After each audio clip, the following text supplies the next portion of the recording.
सभी को मेरा प्यार भरा नमस्कार। मैं प्रशांत सोलंकी स्वागत करता हूं आप सबका आपके अपने परिवार में। तो रैपिड रिवीजन वो कैब काम कर रहे थे और बीच में थोड़ा-सा एक पॉज़ आया। आप ये कह सकते हैं बर्थडे की वजह से कुछ चीज़ें ऐसी थी, क्योंकि बर्थडे के लिए हमें कुछ ख़ास काम करने थे। उनमें बहुत ज़्यादा एनर्जी, बहुत ज़्यादा टाइम और एफ़र्ट हमें लगाना पड़ा, जिसके चलते बीच में आपको थोड़ा-सा ये वाली सीरीज़ में पॉज़ देखने को मिला। जो वीडियो ओरिजिनली 19 जून को जानी थी, अब वो आपको 23 जून को मिल रही है। इसका मतलब है छोटा-सा ही पॉज़ था, कोई बहुत बड़ा नहीं था। तो आइए भाई स्टार्ट करते हैं आज की क्लास को। और क्लास को स्टार्ट करने से पहले मैं आपको एक बार पूछना चाहूँगा कि क्या आपने मैथ्स वाली वीडियो देखी? कौन सी वीडियो की मैं बात कर रहा हूँ, एक बार फटाफट से आपको दिखा देता हूँ। मैं बात कर रहा हूँ इस वाली वीडियो की। अगर आपने ये अब तक नहीं देखी है, जिस टाइम पे मैं रिकॉर्ड कर रहा हूँ अभी इस पे 170 के ऊपर व्यूज़ हैं। आप जब हो सकता है ये वीडियो देख रहे हैं, तब हो सकता है और भी ये 2 लाख भी क्रॉस कर चुकी हो। अगर नहीं देखी है तो प्रॉफिट लॉस की ये वीडियो ज़रूर देखिएगा और बताइएगा अपना फीडबैक कि मैथ्स आपको कैसा लगा। तो आइए भाई शुरुआत करते हैं। और टॉपर्स विजडम ऐप पर आज का ऑफर और बचा है। अभी ये पीपीटी पुरानी बनी हुई है तो 699 आपको दिखा रहा है। नॉर्मली यही रहता है इस बैच का प्राइस, लेकिन अभी ऑफर में 299 है और सिर्फ आज रात के लिए है। सिर्फ आज रात तक के लिए, तो भाई फ़ायदा उठाएं। और ये भी 899 नहीं है मेरे भाई, ये भी आपका 499 हो रखा है। 499, 599, 499, ठीक है 499 हो रखा है। तो यानी कि मेगा डिस्काउंट इस पे भी है, मेगा डिस्काउंट आपका उस पे भी है। तो काफ़ी बड़ा बड़ा डिस्काउंट मिल रखा है, तो फ़ायदा उठाइए भाई, जितना ज़्यादा हो सकता है फ़ायदा उठाना चाहिए आप लोगों को। बाकी ये पास पे भी ऑफर चल रहा है, इसका भी फ़ायदा उठा लेना। और इस वाले पास पे भी ऑफर चल रहा है। तो आइए स्टार्ट करते हैं। टॉपर्स विजडम ऐप जरूर डाउनलोड कर लेना। पहला आज का जो वर्ड है दैट इज एब्रोगेट। एब्रोगेट का मतलब क्या होता है मेरे भाई? एब्रोगेट का मतलब होता है किसी चीज़ को बेसिकली जड़ से हटा देना, मिटा देना, खास करके कोई कानून वगैरह को। तो किसी चीज़ को ऑफिशियली एबॉलिश करना, रिपील करना या फिर कैंसिल करना किसी लॉ या एग्रीमेंट को। यानी कि आप सिनोनिम्स में कह सकते हैं एबॉलिश करना, रिपील करना, एक होता है एनल करना। इसका मतलब भी होता है कि किसी कानून वगैरह को हटा देना, ठीक है। रिवोक करना भी हो सकता है, नलिफाई करना भी हो सकता है और रेसिंड करना भी हो सकता है। इन सब का मतलब होता है बेसिकली किसी चीज़ को हटा देना। एंटोनिम्स में पाएंगे तो स्टेब्लिश करना, इनेक्ट करना, इंस्टीट्यूट करना, अपहोल्ड करना, रेटिफाई करना और रिटेन करना। इन सब का मतलब होता है किसी चीज़ को बनाना या बनाए रखना। जैसे स्टेब्लिश करना, इनेक्ट जैसे कोई कानून को इनेक्ट करते हैं। इंस्टीट्यूट यानी कि किसी चीज़ को बनाना होता है, ठीक है। इसके अलावा अपहोल्ड करना यानी कि बनाए रखना, रेटिफाई करना, रिटेन करना यानी कि बनाए रखना। अगला आपका जो वर्ड है दैट इज एनिमोसिटी। एनिमोसिटी को आप एनिमल से याद रखते हैं। जैसे एनिमल्स के बीच में क्या होता है, दुश्मनी होती है, तो एनिमोसिटी का मतलब भी होता है दुश्मनी, ठीक है। तो स्ट्रॉन्ग हॉस्टिलिटी कह सकते हैं, हॉस्टल में हॉस्टिलिटी है ना। हेट्रेड कह सकते हैं या इलविल कह सकते हैं, तो हॉस्टिलिटी। एंटागोनिज्म, एंटागोनिस्ट होता है ना जो मूवी का विलेन होता है, तो एंटागोनिज्म कह सकते हैं, एनिमिटी कह सकते हैं, हेट्रेड कह सकते हैं। रैंकर, रैंकर का मतलब भी होता है बिटरनेस, ठीक है, बिटरनेस के अलावा एंटीपैथी कह सकते हैं, बिटरनेस कह सकते हैं। एंटोनिम्स अगर आप देखेंगे तो फ्रेंडशिप हो गया, गुडविल हो गया, एमिटी हो गया, अफेक्शन हो गया और हार्मनी हो गया। ये सब आपके क्या बनेंगे, एंटोनिम्स। अगला जो आपका वर्ड है दैट इज एसिडियस। एफसीडियस का मतलब क्या होता है मेरे भाई? एसिडियस का मतलब होता है जो कोई बहुत मेहनती व्यक्ति होता है, जो कोई बहुत ज़्यादा मेहनत करता है। तो आप इसको कह सकते हैं showing great care, attention and constant effort. जो डिलीजेंट होता है, दिल्ली के जेंट्स बड़े मेहनती होते हैं, डिलीजेंट कह देंगे। हार्ड वर्क करने वाले हार्ड वर्किंग हो गए। जो इंडस्ट्री में काम करते हैं इंडस्ट्रियस हो जाएंगे। कॉन्सेंसियस कह सकते हैं जो बहुत ध्यान से, बहुत केयरफुली कोई काम करते हैं। इसके अलावा परजीवरिंग कह सकते हैं, शेड्यूलर्स कह सकते हैं। तो इन सब का मतलब ही क्या होता है, जो बहुत ज़्यादा मेहनती होते हैं। लेबोरियस आप इनको बोल सकते हैं। एंटोनिम में lazy, idle, negligent, careless, indolent, slack, ये सब लेजीपन को दिखाते हैं, जो बहुत बेसिकली लेजी होते हैं। अगले वर्ड की तरफ देखेंगे तो बेनिंग। बेनिंग का मतलब क्या होता है मेरे भाई? इसको एक्चुअली पढ़ते हैं बिनाइन, ठीक है। बिनाइन, बिनाइन का मतलब क्या होता है? कोई भी चीज़ जो हार्मलेस होती है या इवन जो थोड़ी सी आपके लिए फायदेमंद होती है, ठीक है, फेवरेबल चीज़ें जो होती हैं। सो gentle and kind of growth है ना, नॉट हार्मफुल और डेंजरस। तो काइंड कह सकते हैं, जेंटल कह सकते हैं, बेनेवलेंट कह सकते हैं, हार्मलेस कह सकते हैं, ठीक है, माइल्ड कह सकते हैं एंड ग्रेशियस कह सकते हैं। एंटोनिम्स में आएगा बेसिकली मेलिग्नेंट कह देंगे, हार्मफुल कह देंगे, हॉस्टाइल कह देंगे, क्रूअल कह देंगे, मेलेवलेंट और विशियस। विशियस का मतलब भी होता है एक तरीके से, इसको आप विष से रिलेट करके याद रख सकते हैं। विष यानी जहरीला, तो विशियस यानी एक तरीके से जहरीला। अगला आपका जो वर्ड है दैट इज कॉलेस। कॉलेस का मतलब क्या होता है मेरे भाई? कॉलेस का मतलब क्या होता है? इकट्ठा हो जाना, बेसिकली मर्ज हो जाना, इकट्ठा हो जाना। तो आप कह सकते हैं मर्ज होना, यूनाइट होना, कंबाइन होना। कंबाइन हो रहा है तो भी बेसिकली एक में मिल रहे हैं सब। इसके अलावा फ्यूज, फ्यूज होने का मतलब भी होता है मिल जाना। जैसे जब फ्यूज को लगा देते हैं तो लाइन जुड़ जाती है, जब फ्यूज उड़ जाता है तो चीज़ें हट जाती हैं, ठीक है। ब्लेंड होना। आपने देखा होगा कि जो ब्लेंडर होता है, जो चीज़ों को मिक्स करने के काम आता है, तो ब्लेंड करते हैं ना। इंटीग्रेट करना, जब चीज़ों को शामिल कर देते हैं एक दूसरे में तो इंटीग्रेट कर देते हैं। एंटोनिम्स में सेपरेट, डिवाइड, स्प्लिट करना, डिस्पर्स करना, डिसबैंड करना और स्कैटर करना, यानी कि फैला देना। तो ये सब इसके एंटोनिम्स हैं। अगला जो आपका वर्ड है दैट इज, नेक्स्ट आपका वर्ड है कोहेरेंट। अब कोहेरेंट का मतलब क्या है? कोहेरेंट का मतलब क्या है? कोहेरेंट मतलब होता है कोई भी चीज जो बहुत लॉजिकल है, जो कंसिस्टेंट है, जो क्लियरली कनेक्टेड है, जो चीजों का बेसिकली मिलन है कुछ अच्छा। तो आप कह सकते हैं कोई चीज जो लॉजिकल है, जो कि बेसिकली कैसी है, कंसिस्टेंट है, ठीक है। और इसके अलावा आप कह सकते हैं कोई चीज क्लियर है, ल्यूसिड है, रेशनल है, ऑर्गेनाइज्ड है। एंटोनिम्स में जो इनकोहेरेंट है, जो इलॉजिकल है, जो कंफ्यूज्ड है, जो डिसजॉइंटेड है, जो मडल्ड है, जो रैम्बलिंग है, इन सब का मतलब होता है जो कंफ्यूजिंग है, ठीक है। इसके अलावा इसमें रेशनल, ये अच्छा वर्ड होता है, इसका जरूर ध्यान रख लेंगे, ठीक है। इसके अलावा प्लाउजिबल इसको बोल सकते हैं आप, प्रैक्टिकल आप इसको बोल सकते हैं, ठीक है। प्रोबेबल आप बोल सकते हैं चीज़ों को। अगला आपका जो वर्ड है दैट इज डिबंक करना। डिबंक करने का मतलब क्या होता है मेरे भाई? जब आप किसी चीज़ को ना उजागर करते हैं, एक्सपोज करना, बेसिकली सिंपल शब्दों में कहें तो जब हम किसी को डिबंक कर रहे हैं, यानी कि उसको बेसिकली एक तो बंक मारना होता है कि कहीं से एब्सेंट मार दिया, और जब हम डिबंक कर रहे हैं यानी कि सब एब्सेंट वगैरह हटा के एकदम पर्दाफाश कर दे रहे हैं, तो एक्सपोज करना कह सकते हैं। डिसअप्रूव, बेसिकली हम डिसप्रूव करना, यानी कि कोई चीज़ किसी ने कैसे प्रूव कर रखी है उसको डिसप्रूव कर दिया। आजकल आपने देखा भी होगा टीचर्स एक दूसरे को एक्सपोज करने में लगे पड़े हैं। बड़ा घटिया सा, गलत सा, गंदा सा माहौल है ये। लेकिन मेरा फिर भी यही मानना है कि भाई हम लोगों का जो प्राइमरी काम है ना, वो है पढ़ाना, बच्चों को एक सही डायरेक्शन देना।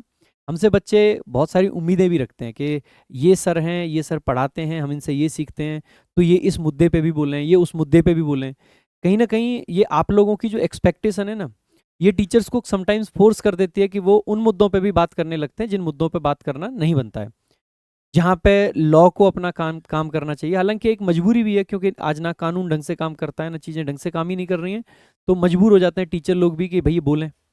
लेकिन फिर भी इस मजबूरी में एक जो कांस्टेंट चीज़ देखी गई है वो यही देखी गई है कि कई बार बहुत सारे मुद्दे नेशनल लेवल पे टीचर्स ने मिलकर उठाए हैं, और अब पता नहीं वो किसी साजिश के तहत ऐसा होता है या कैसे होता है, लेकिन हर बार वो मुद्दा आपस में टीचर वर्सेस टीचर बन के रह गया है।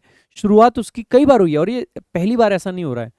कई बार ऐसा हुआ है कि सरकार के अगेंस्ट में या किसी और चीज़ के अगेंस्ट में, अनफेयर सिस्टम के अगेंस्ट में बहुत सारे लोग मिलके एकजुट होकर कुछ आवाज़ उठाने का प्रयत्न करते हैं, लेकिन थोड़े टाइम में पाते हैं कि उसमें से 2-3 लोग होते हैं जो आपस में पूरे तरीके से भिड़ चुके होते हैं, और बाकी सब चीज़ें बहुत पीछे रह जाती हैं। तो बेसिकली ये एक दूसरे को फिर क्या करते हैं, एक्सपोज करने में लग जाते हैं, एक दूसरे को डिबंक करने में लग जाते हैं, ठीक है। तो आपको ये वर्ड्स यहाँ से याद रख लेने। तो डिसक्रेडिट करना, किसी का क्रेडिट कोई खा जाता है तो डिसक्रेडिट करना, बेसिकली एक तरीके से रिफ्यूट कर दिया, इनवैलिडेट करना, ठीक है, और डिम्स्टिफाई करना। तो ये सब आपके क्या बन जाएंगे, सिनोनिम्स। एंटोनिम्स में देखेंगे प्रूव करना, कंफर्म करना, वैलिडेट करना, सपोर्ट करना, वेरीफाई करना और इंडोर्स करना, ये एंटोनिम्स में। अगला आपका जो वर्ड है दैट इज इलिसिट। इलिसिट करने का मतलब क्या होता है मेरे भाई? इलिसिट, इलिसिट करने का मतलब होता है कोई चीज निकलवाना कहीं से, ठीक है। So to draw out a response, fact और रिएक्शन फ्रॉम समवन, तो इवोक करना। एक्सट्रैक्ट करने का मतलब भी होता है कुछ बाहर निकालना, ड्रॉ आउट करना, ऑब्टेन करना, डिराइव करना, इंड्यूस करना और प्रॉम्प्ट करना। एंटोनिम्स में पाएंगे सप्रेस करना, रिप्रेस करना, विदहोल्ड करना, स्टिफल करना और कंसील यानी कि छिपाए रखना। अगला आपका जो वर्ड है दैट इज फिकल। फिकल का मतलब होता है जो अनस्टेबल होता है, जो चेंज करने, जो चेंज होने लायक होता है, चेंजेबल कह सकते हैं, जो कंसिस्टेंट नहीं रहता है, ठीक है, उसको बोल सकते हैं। तो चेंजेबल हो गया, इनकंसिस्टेंट हो गया, वोलाटाइल हो गया। कैप्रीशियस एक अच्छा वर्ड होता है इसके लिए, फिकल, अनस्टेबल, कैप्रीशियस, अनप्रेडिक्टेबल कह सकते हैं, और मर्क्यूरियल भी इसके लिए एक अच्छा वर्ड होता है। तो ये 3 वर्ड्स तो स्पेशली आपको याद रख लेने। तो फिकल के साथ में वोलाटाइल, कैप्रीशियस एंड मर्क्यूरियल। एंटोनिम्स में देखेंगे तो कांस्टेंट हो गया, स्टीडफास्ट हो गया, लॉयल हो गया, स्टेबल हो गया, डिपेंडेबल हो गया और रिलायबल हो गया। अगला आपका जो वर्ड है दैट इज आइडियोसिनक्रेसी। तो इडियोसिनक्रेसी का मतलब क्या होता है मेरे भाई? इडियोसिनक्रेसी का मतलब होता है कोई एक तरीके से ना, जैसे अभी हमने फिकल पढ़ा था, फिकल एडजेक्टिव था, उसी की नाउन फॉर्म आप समझ सकते हैं, मतलब एग्जैक्ट उसी वर्ड की नहीं है, उसी मीनिंग के लिए नाउन फॉर्म है ये। तो एक कोई पेक्यूलियर हैबिट कह सकते हैं जो किसी व्यक्ति के, जो यूनिक तरीका है, जो एक अलग तरीका सा होता है ना, एक विचित्र तरीका जो होता है, तो विचित्रता कह सकते हैं आप इसको। तो पेक्यूलियरिटी कह सकते हैं, क्विर्क कह सकते हैं, एक्सेंट्रिसिटी कह सकते हैं, ऑडिटी कह सकते हैं, मैनरिज्म कह सकते हैं, फोइबल कह सकते हैं, विम कह सकते हैं। विम का मतलब है किसी की जो सनक होती है एक तरीके से। एंटोनिम्स में नॉर्मेलिटी हो गया, कन्वेंशनलिटी हो गया, रेगुलरिटी हो गया, यूनिफॉर्मिटी हो गया। अगला आपका जो वर्ड है दैट इज इनेप्ट। इनेप्ट का मतलब होता है जो बेसिकली काबिल ना हो, जो बेसिकली कॉम्पिटेंट ना हो, तो इनकॉम्पिटेंट हो जाएगा, अनस्किलफुल हो जाएगा, क्लमजी जो चीज़ों को तोड़ फोड़ करता रहता है, गिराता रहता है सामान वगैरह को, ठीक है, बंगलिंग कह सकते हैं, इनएक्सपर्ट कह सकते हैं, मेलेड्रॉइट कह सकते हैं, एड्रॉइट होता है ना एप्ट, तो मेलेड्रॉइट हो जाएगा। एंटोनिम में competent, skilful, adept, capable, proficient और एक्सपर्ट। अगला आपका जो वर्ड है दैट इज मेंडेसियस। मेंडेसियस का मतलब क्या होता है मेरे भाई? मेंडेसियस का मतलब होता है जो बेसिकली ट्रुथ ना बताए, जो बेसिकली चीज़ों को छुपा के आपसे रखे, तो कह सकते हैं not telling the truth, lying और डिसऑनेस्ट। तो डिसऑनेस्ट कह सकते हैं, अनट्रूथफुल कह सकते हैं, लाइंग कह सकते हैं, डिसीटफुल कह सकते हैं, फॉल्स कह सकते हैं, इनसिंसियर कह सकते हैं, जो चीज़ सिंसियर नहीं है यानी कि जो गलत है। इसके अलावा एंटोनिम में पाएंगे कि आप ऑनेस्ट है, ट्रूथफुल है, सिंसियर है, कैंडिड का मतलब भी होता है जो जो जैसा है वैसा ही बोल दे, फ्रैंक कह सकते हैं। इसके अलावा वेरेसियस कह सकते हैं, वेरेसिटी होता है बेसिकली सच्चाई, वहीं से एडजेक्टिव बनता है आपका वेरेसियस, ठीक है। अगला आपका जो वर्ड है दैट इज परफंक्ट्री। परफंक्ट्री का मतलब होता है कोई चीज़ जो सुपरफिशियल है, जो बेसिकली ऊपर ऊपर से, जो चीज़ सतही तौर पे करी गई है, तो आप कह सकते हैं जो कर्सरी है, कर्सरी को याद रखने के लिए मैं बार बार बताता हूँ, सरसरी निगाह, कर्सरी निगाह, ऐसे याद रख सकते हैं। सुपरफिशियल इसका एग्जैक्ट सिनोनिम में ध्यान रखेंगे, हेस्टी मतलब कोई चीज़ जो जल्दबाजी में करी गई उसमें गहराई नहीं है, ठीक है। केयरलेस कह सकते हैं, मैकेनिकल कह सकते हैं, टोकन कह सकते हैं, टोकन का मतलब भी बस ऊपर ऊपर से कोई काम करा गया है। एंटोनिम में आ जाएगा थॉरो, जो डिटेल में किया गया, केयरफुल कह सकते हैं, डिलीजेंट कह सकते हैं, मिटिकुलस कह सकते हैं, कॉन्सेंसियस कह सकते हैं, पेन्स टेकिंग का मतलब है जो पूरे एफर्ट के साथ काम किया गया है। अगला आपका जो वर्ड है दैट इज पर्टिनेंट। पर्टिनेंट का मतलब होता है मेरे भाई कोई चीज़ जो रेलेवेंट है, ठीक है, किसी चीज़ से जो रिलेटेड है, रेलेवेंट कह सकते हैं, एप्लीकेबल कह सकते हैं, अपोजिट, ये ओ वाला अपोजिट नहीं है, ए वाला है, इसका मतलब भी होता है पर्टिनेंट, रेलेवेंट, ठीक है। जर्मिन बोल सकते हैं, इसका मतलब भी होता है रेलेवेंट। रिलेटेड कह सकते हैं, फिटिंग कह सकते हैं, कोई चीज़ जो किसी पे फिट हो रही हो, है ना। एंटोनिम्स में इररेलेवेंट हो गया, अनरिलेटेड हो गया, इमैटेरियल हो गया, इनअप्रोप्रिएट हो गया, एक्सट्रेन्यूअस हो गया। एक्सट्रेन्यूअस का मतलब जो कोई चीज़ एक्स्ट्रा एक तरीके से जो रेलेवेंट नहीं है। अगला आपका प्रिकैरियस। प्रिकैरियस का मतलब क्या होता है मेरे भाई? कोई चीज़ जो डेंजरस होती है, खतरनाक होती है ना, अनिश्चित है, जोखिम भरा है। इसको याद रखने के लिए वो, अगर आपने जीओटी देखी है, तो वो जब उससे आग निकलवाती है ना मुंह से, तो वो क्या बोलते हैं उसको? ड्रिकैरियस, तो वो ये प्रिकैरियस, ठीक है। तो इसको ऐसे करके याद रख सकते हैं। तो अनस्टेबल हो गया, रिस्की हो गया, इनसिक्योर हो गया, अनसर्टेन हो गया, सेकी हो गया और पेरिलस हो गया। एंटोनिम्स में आप पाएंगे तो स्टेबल हो गया, सिक्योर हो गया, सेफ हो गया, सर्टेन हो गया, स्टीडी हो गया और सेटल्ड हो गया। अगला आपका जो word that is prodigious. Prodigious का मतलब क्या होता है मेरे भाई? कोई खास करके कम एज का बच्चा जो बहुत ज़्यादा टैलेंटेड है, जिसके अंदर बहुत ज़्यादा बेसिकली कोई चीज़ जो बहुत विशाल टैलेंट लेके बैठा हुआ है, तो उसको अक्सर करके बोल देते हैं कि बड़ा प्रोडिजियस चाइल्ड है, ठीक है। सो प्रोडिजियस का मतलब ये होता है कोई चीज़ जो बहुत अच्छी हो, बहुत बड़ी हो, बहुत तगड़ी हो। So remarkably great in size, amount और डिग्री। तो एनॉर्मस कह सकते हैं, इमेंस कह सकते हैं, वास्ट, ह्यूज, कोलोजल और स्पेंडोस। एंटोनिम्स में टाइनी जो छोटा सा, स्मॉल कह सकते हैं, इनसिग्निफिकेंट कह सकते हैं, मॉडेस्ट और नेग्लेजिबल। अगला आपका वर्ड है रिकैल्सिट्रेंट। अब रिकैल्सिट्रेंट का मतलब क्या होता है मेरे भाई? रिकैल्सिट्रेंट का मतलब होता है कि जो बहुत ज़्यादा एक तरीके से जिद्दी होता है ना, जिद्दी, वो कह सकते हैं। तो ऑब्स्टिनेट कह सकते हैं, डिफाइंड बोल सकते हैं, अनरूली बोल सकते हैं, डिसओबीडियंट बोल सकते हैं, इंट्रैक्टेबल बोल सकते हैं, रिफ्रैक्टरी बोल सकते हैं। इंट्रैक्टेबल मतलब जिसको ट्रैक्ट नहीं कर सकते हैं, जिसको बेसिकली अपने हिसाब से हम चला नहीं सकते हैं। अगला आपका जो वर्ड है, मतलब एंटोनिम्स में ओबीडियंट, कंप्लाइंट बोल देंगे, डोसाइल बोल देंगे, सबमिसिव हो जाएगा, अमेनेबल हो जाएगा और ट्रैक्टेबल हो जाएगा। ये इसका एग्जैक्ट एंटोनिम हो जाएगा इसका ट्रैक्टेबल का, है ना। अगला आपका जो वर्ड है दैट इज सेसिएट। सेसिएट का मतलब क्या होता है? किसी को सेटिस्फाई करना। सेसिएट मतलब किसी चीज़ को किसी को सेटिस्फाई करना। तो सेटिस्फाई करना, सेट करना, फिल करना, ग्रेटिफाई करना। क्वेंच, क्वेंच करने का मतलब होता है प्यास बुझाना किसी के, ठीक है। इसके अलावा ग्लट हो जाएगा, स्लैक हो जाएगा। तो ये सब इसका मतलब होता है किसी को सेटिस्फाई करना। एंटोनिम में स्टार्व करना, डिप्राइव करना, फेमस करना, डिससेटिस्फाई करना और एम्प्टी करना। अगला आपका वर्ड है टैक्टफुल। टैक्टफुल का मतलब होता है कोई चीज़ जो बड़े, कहते हैं ना, बड़े टेक्निकली में, मतलब बड़े टैक्टिकली मैनेज करी है, जिसके अंदर बेसिकली चाल होती है, निपुणता होती है। तो showing sensitivity and skill in dealing with others, जो डिप्लोमेटिक होता है, डिप्लोमेटिक कह सकते हैं, डिस्क्रीट कह सकते हैं, कंसिडरेट कह सकते हैं, सेंसिटिव कह सकते हैं, पोलाइट कह सकते हैं, प्रूडेंट यानी कि वाइज कह सकते हैं। एंटोनिम में जो टैक्टलेस है, जो ब्लंट है, जो रूड है, जो इनडिस्क्रीट है, जो इनसेंसिटिव है। अगला आपका जो वर्ड है दैट इज वेसिलेट करना। अब वेसिलेट करने का मतलब क्या है? फ्लक्चुएट करना, वेवर करना, ठीक है। तो आप कह सकते हैं वेवर करना, हेजिटेट करना, डिदर। डिदर करने का मतलब भी होता है कहीं पे बेसिकली एक तरीके से हेजिटेट करना या फ्लक्चुएट करना। फ्लक्चुएट करना है ही। ऑसिलेट करना भी आप बोल सकते हैं, फाल्टर करना आप बोल सकते हैं। एंटोनिम में कोई चीज़ डिसाइड कर लिया है, कुछ आपने रिजॉल्व ले लिया है, किसी चीज़ को लेकर आप डिटर्मिंड हो, परसिस्ट हो, कमिट कर रहे हो, तो ये सब इसके एंटोनिम्स में। बाकी भाई ये वर्ड्स हैं, एक बार वीडियो पॉज करेंगे और अब रिकॉल करने का प्रयास करेंगे कितने वर्ड्स को आप रिकॉल कर पा रहे हैं।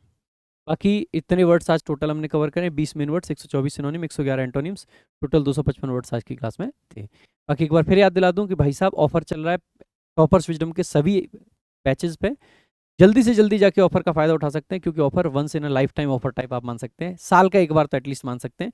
बाकी टेलीग्राम जरूर ज्वाइन कर लेना, प्रशांत सोलंकी इंग्लिश। इस क्लास की पीडीएफ वगैरह सब कुछ आपको मिलेगा कहाँ पे, आपके अपने टेलीग्राम चैनल पे, इसके अलावा आपके अपने एप्लीकेशन पर, तो दोनों जगह पे चले जाना। मैथ्स की वीडियो अब तक नहीं देखी तो जरूर देखना। Thank you so much. जय हिंद, जय भारत।